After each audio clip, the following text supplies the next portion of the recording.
ในวันที่19มีนาคม2026นี้อยู่ที่วัดคุ้มบ้านสงคอนน้ำเงียบบ้านทุ่งน้อยเมืองปากสันแขวงบุรีคำไซได้จัดพิธีมอบหับเครื่องช่วยเหลือบรรเทาทุกข์ให้ครอบครัวประชาชนผู้ถูกผลกระทบจากภัยน้ำท่วมเป็นเกียรติของร่วมพิธีของทานเสงอรุณเสงอภรกรรมการพรรคแขวงเลขาพรรคเมืองทานนางเกียรตินิโสนสุดสดาวงศ์ห้องหัวหน้าแผนกแห่งงานและสวัสดิการสังคมแขวงทั้งเป็นหัวหน้ากองเลขาคณะกรรมการต้านภัยพิบัติขั้นแขวงมีหัวหน้าห้องการอำนาจการปกครองบ้านและพ่อแม่ประชาชนเข้าร่วม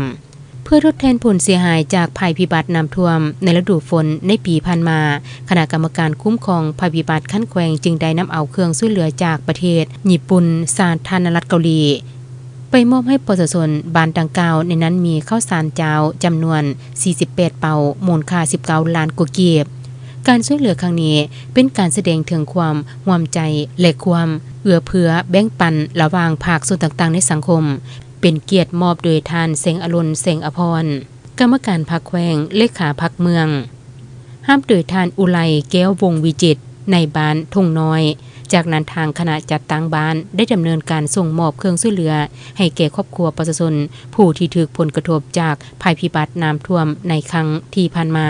นอกจากจะเป็นการบรรเทาความเดือดร้อนให้ประชาชนแล้วยังเป็นการสร้างความสามัคคีและการช่วยเหลือซึ่งกันและกันในสังคมให้เข้มแข็งยิ่งขึ้น